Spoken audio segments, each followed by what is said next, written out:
Udah? Ya. Bismillahirrahmanirrahim. Assalamualaikum warahmatullahi wabarakatuh. Ya, bagaimana kabar Bapak, Ibu, teman-teman, sahabat KT dimanapun Anda berada? Hari ini kita dalam rangka Facebook Live KAT Health Talks, di mana setiap hari Jumat, alhamdulillah kali ini, jamnya, kita pindah ke jam 1 waktu Indonesia Barat, dan jam 2 di waktu Indonesia Tengah. Perkenalkan, nama saya Dokter Dwi Retno. Buat teman-teman yang baru kenalan pada hari ini, saya biasanya dikenal dengan nama Dokter Nana. Saya seorang kangen trainer dari Makassar. Sehari-hari saya masih aktif, sebagai pegawai negeri di salah satu fasilitas kesehatan tingkat pertama di Kota Makassar. Hari ini alhamdulillah diberikan amanah dan kesempatan oleh KAT untuk men-sharing-kan beberapa jurnal medis bagaimana sih, pengaruh, manfaat, keunggulan dari Kangen Water selama kita berpuasa, terutama dalam mengganti cairan tubuh kita yang hilang. Nah, judulnya aja puasa dikangenin, nah menarik nih.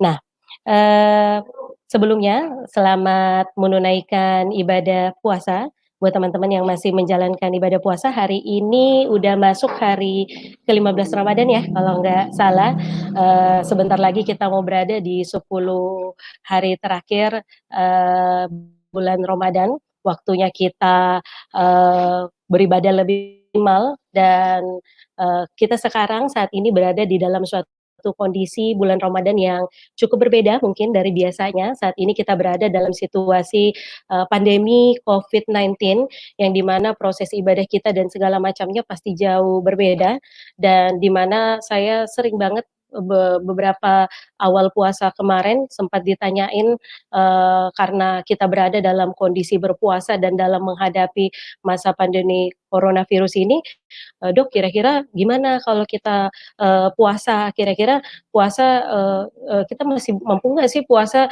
Sedangkan daya tahan tubuh kita kan harus bagus dalam, masa seperti saat ini. Nah, sedangkan kan, puasa kita lemas dan segala macam, akhirnya malah nanti jangan sampai daya tahan tubuh kita turun." Nah, di sini kita akan sharing-kan pada hari ini malah sebaliknya sebenarnya, bahwa ternyata, puasa itu, sangat banyak manfaatnya. Mungkin di sini agak agak sedikit, kurang, jelas, nanti akan saya sharing-kan, bahwa ternyata manfaat, puasa itu Masya Allah, pertama yaitu yang di sebelah kiri yang, bulatan merah itu adalah ternyata puasa ini malah, menghasilkan, memacu proses yang namanya detoksifikasi gitu. Malah terjadi proses pengeluaran racun yang menumpuk di dalam tubuh kita yang tidak perlu, bahkan yang di sebelah, sisi kanannya adalah, mengurangi, yang di sisi kedua malah dia akan melaksanakan puasa ini bisa memicu regenerasi atau pembaruan sel, yang di mana sel-sel dalam tubuh kita nantinya akan berusaha regenerasi, pembaharuan dengan lebih baik, sehingga fungsi tubuh kita berlangsung dengan baik. Nah, yang ketiga ini yang sebenarnya luar biasa manfaat puasa sebenarnya dalam, memperkuat sistem kekebalan tubuh kita. Nah, ternyata malah di sini disebutkan bahwa ternyata ketika kita berpuasa, malah sistem kekebalan tubuh kita malah sebenarnya sungguh sangat kuat karena fungsi sel getah bening, yaitu di mana dia berperan untuk pertahanan tubuh kita, itu malah akan membaik 10 kali lipat dibandingkan, biasanya. Nah, ternyata begitu Masya Allahnya manfaat puasa di tengah era seperti ini. Makanya sebenarnya puasa, bisa kita rutinkan kembali setelah lewat bulan puasa, karena malah ternyata dia akan memacu proses daya imun kita jauh lebih baik. Pertanyaannya, gimana caranya supaya puasa kita memang betul-betul mendapatkan manfaat kesehatan yang seperti itu. Nah, saya akan berbagi sedikit tips bagaimana menjaga kesehatan kita di bulan suci Ramadan. Ini hanya beberapa aja, sebenarnya banyak sekali tips-tips yang kita bisa sharing-kan, cuman mungkin karena hari ini, kita diberikan kesempatan,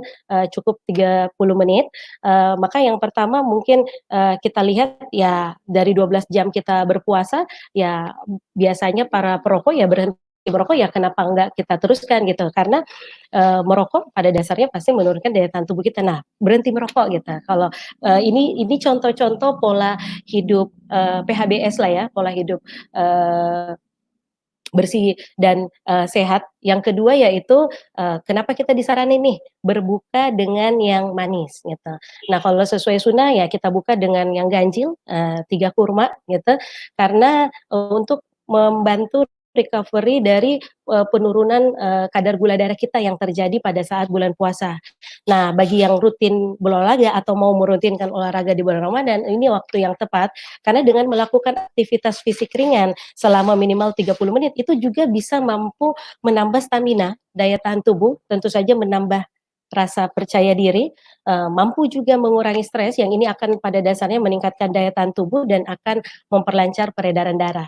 Nah gimana Dok, kalau misalnya, saya kebiasaan merokok, susah berhenti, ya mudah-mudahan, bisa secepatnya berubah, tapi saya jarang, olahraga, nah apalagi di bulan puasa saya rutin. Nah, kita cari ternyata ada suatu solusi yang mudah, yang di mana memang pada saat kita berpuasa itu kita mengalami suatu kondisi di mana kita rentan yang namanya dehidrasi atau kekurangan cairan.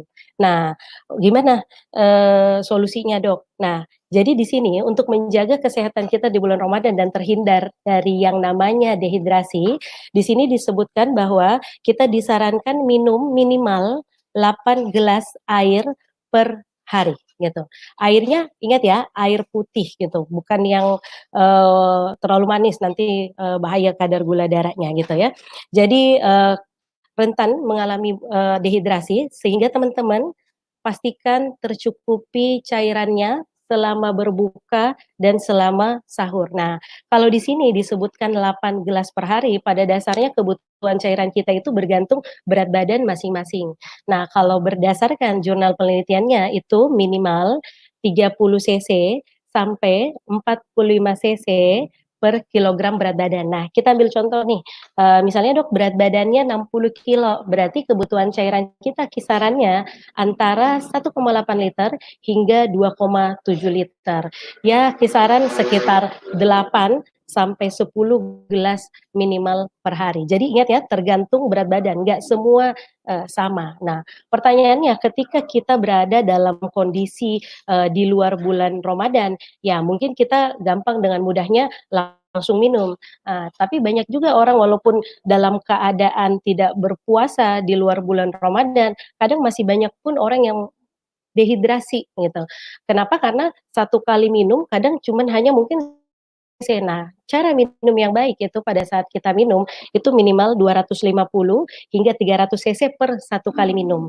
Dan kita usahakan konsumsi airnya untuk menjaga kecukupan harian cairan kita, itu minimal, 2 sampai 3 jam kita minum lagi, 2 sampai 3 jam kita minum lagi. Nah, pertanyaannya, Dok, gimana dalam berpuasa supaya kita bisa menjaga kecukupan cairan dan kesehatan kita di bulan suci Ramadan. Nah, ketika kita di sini ada petunjuknya, cuman mungkin saya akan lebih jelaskan supaya lebih dipahami. Jadi kita mulai misalnya dari, kondisi sahur gitu. Anggaplah kita bangun jam 3 sampai setengah 4 gitu. Kemudian pada saat bangun, waktu yang terbaik ketika kita ingin airnya bisa dicerna secara maksimal adalah pada saat dalam perut keadaan kosong. Jadi kita minum 200 sampai 250 sampai 300 cc sekali minum pada saat bangun tidur. Anggaplah 15 menit kemudian kita makan sahur. Pada saat kita makan sahur, kan biasanya kita, cenderung, minum air juga gitu. Nah, pada saat itu kita minum lagi 1 gelas, berarti udah total 2 gelas. Nah, yang ketiga itu pada saat kita imsak ya, kita sekitar 5 menit, 10 menit mungkin sebelum kita imsak, kita minum lagi 1 gelas. Jadi total dalam sahur itu kita mampu menghabiskan sekitar 750 hingga 900 mililiter, cairan pada saat sahur gitu. Udah lumayan, udah hampir setengah dari kebutuhan cairan kita. Nah, kita lanjut pada saat berbuka, jadi pada saat berbuka sunnahnya minum air putih dulu gitu, 250 sampai 300 cc, kemudian kita berbuka dengan yang manis, lalu kita lanjut dengan sholat maghrib, habis sholat maghrib kita minum lagi 1 gelas, kemudian kita lanjut dengan yang makan besarnya, lalu kita sholat isya, minum lagi 1 gelas habis sholat isya, kemudian kita lanjut dengan sholat tarawih, lalu 1 gelas lagi, kemudian sebelum tidur. Jadi total bisa 5 sampai 6 gelas bisa kita habiskan pada saat berbuka. Sehingga total kecukupan cairan kita dalam 1 hari itu bisa 9 sampai 10 gelas. Akhirnya tercukupilah cairan tubuh kita sehingga kita tidak mengalami yang namanya dehidrasi. Emang Dok, kenapa sih penting cairan ini untuk tubuh kita? Nah, ini nih, karena dulu kita berpemahaman bahwa, eee, kita you are what you eat. Nah, ternyata sebenarnya komponen yang terbanyak dalam tubuh kita 60% hingga 70% ternyata adalah air. So, sekarang you are what you drink. Jadi segitu pentingnya air dalam, tubuh kita. Nah, emang kenapa Dok kalau kita dehidrasi? Nah, ketika kita dehidrasi, asupan cairan yang masuk dalam tubuh kita kurang tiap harinya dan kita tidak sadari itu. Karena kita menganggap, "Oh kayaknya saya udah cukup cairan nih," padahal ternyata, kita belum memenuhi kebutuhan cairan tubuh kita, akhirnya ujung-ujungnya lama-kelamaan akan mengakibatkan kekurangan cairan atau dehidrasi kronis yang berkepanjangan. Nah, inilah yang akan mengakibatkan nantinya berbagai penyakit mulai dari yang ringan dan yang berat di kemudian harinya. Nah, makanya kenapa asupan cairan dalam tubuh kita itu begitu pentingnya. Nah, pertanyaan kedua, emang cairan seperti apa sih, Dok, yang kita butuhkan, gitu kan? Nah, ternyata dulunya saya juga berpikir semua jenis cairan itu sama. Ternyata dalam hal merehidrasi tubuh, ternyata ada, ternyata tidak semua air itu memiliki manfaat yang sama, gitu.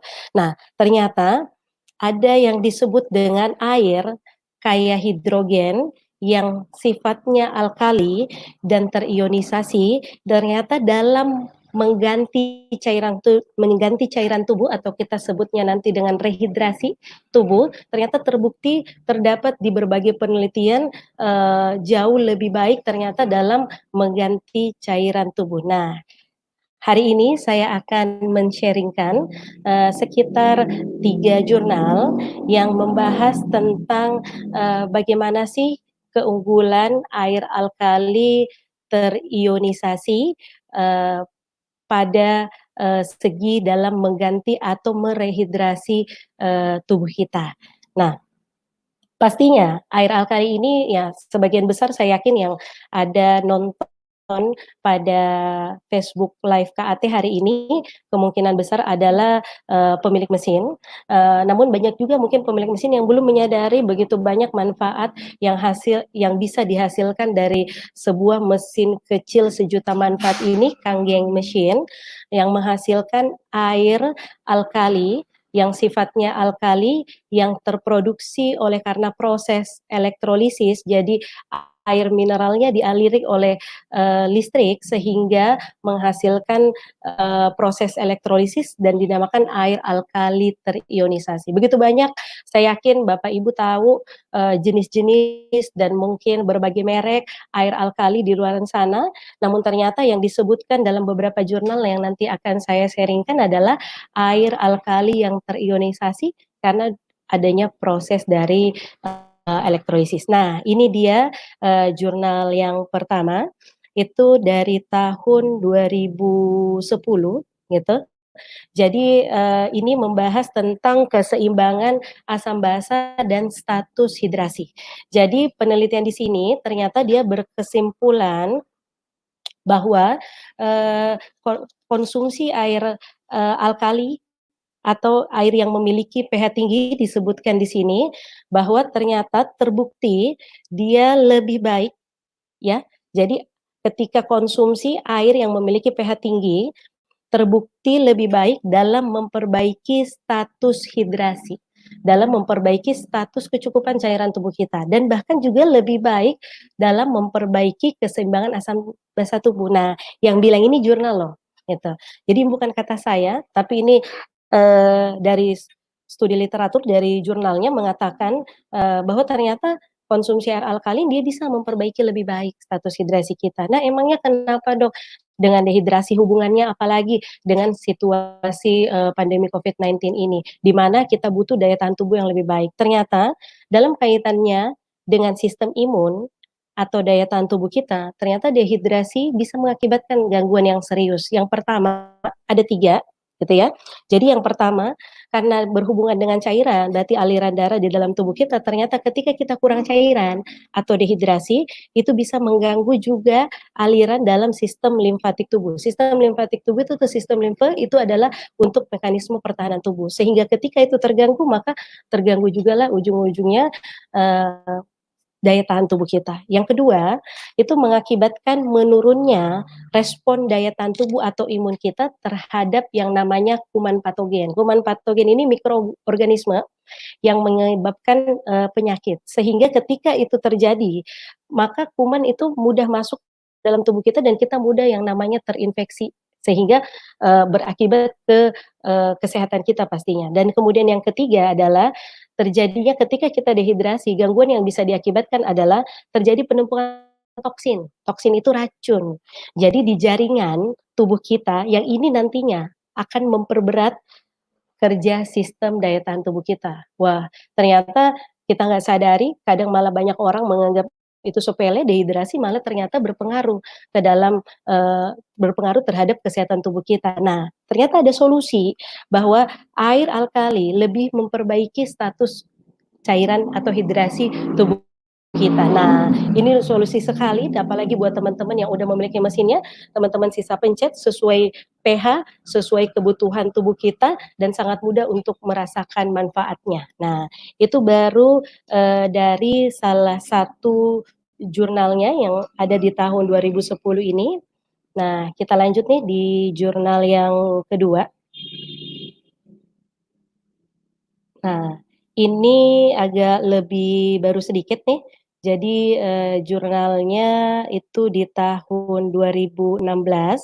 Jadi di sini dikatakan, eee, dijelaskan, tentang bagaimana sih efek dari air, alkali yang ber-pH tinggi yang terelektrolisis, yang tadi kita sebut dengan air alkali terionisasi pada, viskositas darah pada pasien dewasa, muda. Nah, ini, uji klinis, sebenarnya pada olahragawan yang sehat, di sini disebutkan bahwa, pemberian air terionisasi yang ber-pH tinggi, itu terbukti di sini disebutkan memperbaiki viskositas darah atau, kekentalan dari, darah. Nah, viskositas atau kekentalan darah ini itu adalah salah satu tolak ukur parameter, status cairan seseorang, status terhidrasinya seseorang, gitu. Nah, bahkan di sini disebutkan itu hampir, 2 kali ternyata lebih bermakna dibandingkan mengkonsumsi air mineral biasa. Sama-sama air, tetapi ternyata manfaat dan efeknya luar biasa, terjadi perbedaan bahkan disebutkan hampir 2 kali lebih, bermakna daripada konsumsi air biasa. Nah, emang kenapa, Dok, dengan kekentalan darah? Nah, banyak orang menganggap ini, juga masalah yang, tidak bukan masalah berat, bahkan menganggap mungkin sepele, padahal sebenarnya ketika kekentalan darah ini terjadi, maka, terjadi, perlambatan gerakan pada aliran darah sehingga resiko sel-sel darah itu akan menempel satu sama lain di dalam pembuluh darah dan ini memudahkan teman-teman, Bapak, Ibu yang namanya terjadi gumpalan darah. Nah, gumpalan darah ini pada nanti akhirnya dia dapat menghambat, pergerakan aliran bahkan sampai, eee, tersampainya oksigen ke jaringan tubuh sehingga, ketika tidak sampai dengan maksimal oksigen ke jaringan-jaringan sel-sel tubuh kita yang membutuhkan, maka siapa yang bekerja paling kuat? Ya pastinya jantung. Jantung akan bekerja jauh lebih kuat untuk memacu, untuk memompa sehingga, aliran darah ini bisa sampai ke, eee, sel-sel jaringan tubuh yang, membutuhkan. Nah, apa resikonya, akhirnya jadinya apa gitu, jadinya akhirnya ternyata kekentalan darah ini sangat erat kaitannya dengan resiko terjadinya yang namanya, eee, serangan jantung, bahkan sampai, serangan stroke. Nah, di sini penelitian ini ternyata air alkali dengan proses elektrolisis bisa memperbaiki hampir 2 kali lebih bermakna dibandingkan air biasa terhadap kekentalan darah kita. Nah, Masya Allah sekali ternyata dari konsumsi air alkali ini. Nah, itu pembahasan dari jurnal kita yang kedua, maka teman-teman Masya Allah makin bersyukur, ternyata mesin ini udah hadir, bahkan mungkin ada yang sudah 3 tahun, 5 tahun hadir, hari ini baru mungkin, belajar, kita sama-sama belajar, bahwa ternyata, sangat berpengaruh terhadap status, hidrasi seseorang, gitu. Nah, yang ketiga nih, terakhir nih, mungkin saya agak kecepatan. Mmm, ini, jurnalnya, eee, ini jadi ini suatu penelitian, jadi penelitiannya itu pada atlet sepeda, gitu, setelah melakukan latihan yang berat, gitu. Nah, di sini mereka diberi dengan, konsumsi air yang bersifat alkali, dengan pH tinggi. Jadi di jurnal ini dikatakan, diberi sampai pH 10, dan ternyata setelah mereka, diberikan air dengan pH, alkali dengan yang pH tinggi itu, ternyata hasilnya adalah, produksi, urin atau, kencing mereka itu ternyata jauh lebih sedikit, gitu. Nah, hal ini, menunjukkan, kecenderungan ternyata air alkali itu lebih bertahan lama di dalam darah dan, memiliki tingkat retensi air jadinya jadi yang lebih tinggi. Sehingga para peneliti di sini akhirnya berkesimpulan bahwa ternyata air alkali lebih merehidrasi, lebih cepat dan lebih lengkap pasca olahraga yang berat. Nah, kaitannya sebenarnya dengan kondisi saat ini ya mungkin banyak orang yang akhirnya, eee, mungkin hanya di rumah saja working from home, tapi mungkin bagi kami-kami yang masih aktif bertugas, para petugas kesehatan, bahkan mungkin masih, bekerja di luaran sana ya mungkin harus, terpaksa tetap, bekerja dalam kondisi seperti ini. Kita pernah lihat mungkin teman-teman kalau lihat di sosial media, mungkin di Facebook, Instagram, dan segala macam, mungkin sampai melihat setelah mereka memakai APD yang lengkap, kemudian membuka APD itu sampai badannya basah keringat, bayangkan ketika itu terjadi di bulan Ramadan seperti ini dan mereka masih dalam keadaan berpuasa, betapa, pengeluaran cairannya jadi sangat berlebih dan mereka lebih cenderung, menjadi, dehidrasi bahkan. Nah, air alkali di sini, di jurnal ini mengatakan bahwa pasca olahraga berat itu malah air alkali lah yang solusi bisa merehidrasi lebih cepat dan lebih lengkap pada mereka-mereka yang, pasca setelah olahraga berat. Nah, Masya Allah ternyata, air alkali ini bisa menjadi suatu solusi buat mereka, maka, mudah-mudahan informasi ini tidak hanya sampai kepada teman-teman yang hadir pada live Facebook KAT pada siang hari ini, tetapi bisa juga, manfaat ini bisa menular, bisa tersebar ke banyaknya orang bahwa ternyata,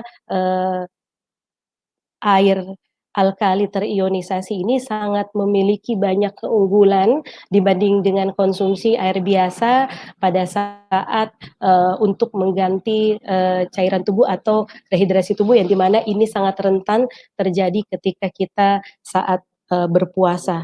Nah, kira-kira nih, setelah mendengarkan, sharing hari ini, bukankah teman-teman, mau informasi ini jangan sampai hanya tersebar di kalangan kita aja, malah kalau bisa seluas-luasnya dan bukankah cairan seperti ini yang harusnya kita berikan kepada keluarga kita, kepada sahabat kita, kepada kerabat kita, kepada kenalan kita yang cepat mengganti cairan tubuh. solusinya hanya berupa air, tetapi ternyata airnya memiliki manfaat yang dahsyat. Nah, untuk yang hari ini mungkin superficial aja, belum, terlalu dalam. Nah, bagi teman-teman mungkin ada juga yang hari ini hadir di Facebook Live hari ini yang ternyata, mendapat referensi dari teman untuk hadir, untuk, mendengarkan sharing di KAT Health Talks pada Jumat siang ini yang ternyata belum memiliki mesin. Nah, pengen tahu jauh lebih lanjut, hari ini kan saya hanya berbicara tentang, air yang bisa diminum. Emangnya ada Dok, air yang nggak diminum yang juga bermanfaat? Ternyata masih banyak lagi fitur-fitur yang lainnya, bahkan yang sangat bermanfaat di masa era seperti ini, yaitu ada yang bisa digunakan mungkin udah dijelaskan beberapa pekan yang lalu oleh teman-teman sejawat dokter yang lain, ada Dokter Sarah, Dokter Angga, Dokter Gigi Herlina, bagaimana manfaat dari strong acidic water, bagaimana manfaat dari strong kanggeng, dan bagaimana manfaat dari fitur-fitur lainnya yang ada dari kanggeng mesin ini, dan kira-kira apa sih, bagaimana sih caranya bisa punya, bagaimana sih caranya pasang di rumah, dan bagaimana sih caranya mesin ini bisa bermanfaat buat banyak orang, bahkan di era seperti saat ini di mana, eee, di mana, tidak hanya kesehatan yang berdampak, tetapi ternyata ekonomi, finansial begitu banyak. Kita lihat, kenalan-kenalan kita, keluarga kita, jangan sampai malah pasangan kita, nauzubillah, ternyata mengalami yang namanya PHK, mana tahu ini jadi solusi, jawaban dari mana tahu doa-doa kita selama 15 hari kemarin dan 15 hari ke depan, kita berharap dapat kesehatan yang jauh lebih baik lagi, dan kita berharap dapat kesehatan finansial yang jauh lebih baik lagi.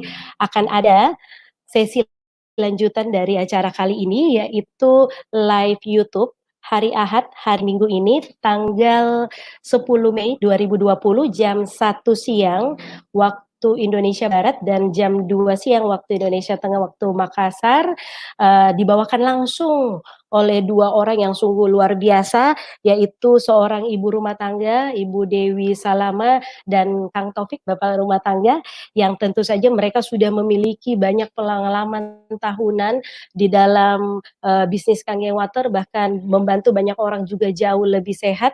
Pastikan Bapak Ibu hadir, nanti akan dibagikan linknya 15 menit sebelum acara berlangsung ya, itu memang prosedural dari, YouTube, jadi akan dibagikan linknya, pastikan minta stay tune, pantengin gitu ya, 15 menit sebelum acara akan dibagikan, nama acaranya Kanggeng Gathering Online. Biasanya kita dalam situasi kondisi, acara, cuman kali ini Masya Allah komunitas kita dengan, sistemnya ASIS, Amazing Samurai Support System, memberikan, suatu acara yang luar biasa lewat online, jadi kita bisa melakukannya dengan teman-teman tetap stay at home, Kanggeng Gathering Online, hari Ahad, sekali lagi jam 1 waktu Indonesia Barat, dan insya Allah lebih di-sharing-kan lagi, lebih jauh lagi dari apa yang saya sharing-kan hari ini. Mudah-mudahan, di waktu yang hanya 30 menit ini, apa yang saya sharing-kan bisa bermanfaat, kita jauh tambah lebih bersyukur lagi bagi yang telah memiliki mesinnya, dan, kita jauh bersyukur dengan cara men-sharing-kan dengan sebanyak-banyaknya, ajak tetangga, ajak keluarga, mana tahu 15 hari terakhir mereka jauh lebih sehat lewat tangan Anda, lewat informasi dari, Anda, dan mana tahu, ini jadi jalan perubahan hidup kita semua, amin. Mungkin cukup dari saya, pada live Facebook KAT Health Talks pada siang hari ini. Sampai jumpa di, pertemuan-pertemuan KAT berikutnya, live-live Facebook berikutnya. Mudah-mudahan ilmunya bermanfaat, amin. Salam dari Makassar, Ewako. Makasih, saya Dokter Nana. Assalamualaikum warahmatullahi wabarakatuh.